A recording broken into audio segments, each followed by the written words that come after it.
Hi everyone, welcome to my tutorial for the It's Not Cheating, It's Hacking challenge on the Village.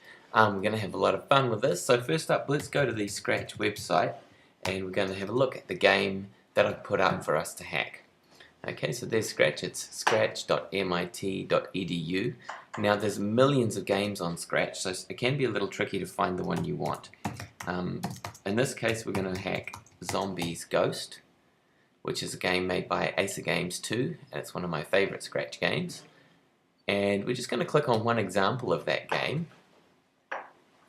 Okay, cool, we've found it there. And then to find my remix, we're going to click on View the Remix Tree, and this is a really cool feature of Scratch. It means you can see everybody else's remixes that they've made for a certain game, as well as when that game was first created. This is the remix I made, Zombies Ghost Hack Me. Let's click on it now. Now you can also go straight to the game just by putting the URL in the address bar of your browser, like that, so it's got its unique code there, and I'll post that link straight into my tutorial so you can just click on it to get to the game. Alright, so first up, before we start hacking the game, let's play the game so we know what it's meant to be like. I'm just going to click the full screen button here. And here we go, cool. So I'm standing in a room with some zombies approaching me. If I hold down the fire button, my little pistol here kind of shoots the zombies. Yep, there we go. And I can move using the A, S, D, and W keys. I can open doors by pressing space when I'm touching them.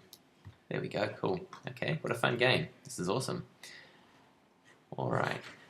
Now I'm just going to stop the game now, and this is a good tip for you. Anyone that wants to hack a game, make sure you stop it before you go into hack, because it can cause, I found it can cause little problems with your browser when you just try and change out of full screen and stuff while you're playing. Okay, we'll come out of full screen mode and we'll click C inside. What I've done here is I put all of the variables in one place, right down the bottom here, inside the player sprite. Okay.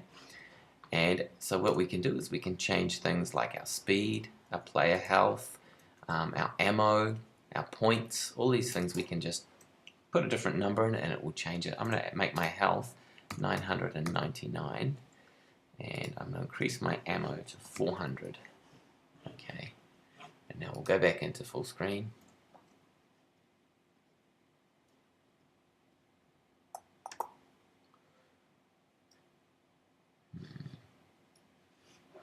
Yeah, and as you can see here, sometimes you'll get this unresponsive script warning.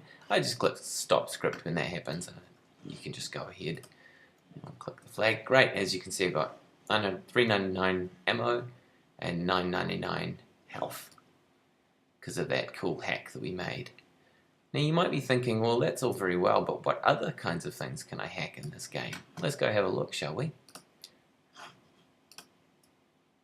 So those are some interesting things we can hack down the bottom there, but we can also, if we have a look maybe at our bullet, as you can see here it shows what kind of weapon we have. Depending on what kind of weapon we have, it'll do different damage. So see the bullet strength variable that Acer Games 2 has set up here, that tells us how much damage it's going to do to the zombie. So we could change those numbers and do a different amount of damage. We could change our speed. I'm just going to come back to the player sprite here for a second. As you can see, the speed that we move around here, we're changing our X and Y coordinates by our speed. So because we set our speed at 3.5 to start with, that's how fast we move. We could make that number bigger and move faster around the screen. So I'd really recommend have a play with that, change some things, see what difference it makes and play the game again. And don't forget to sign in to Scratch, remix the project and post your new project up on the Village, and also post a screenshot of your code so we can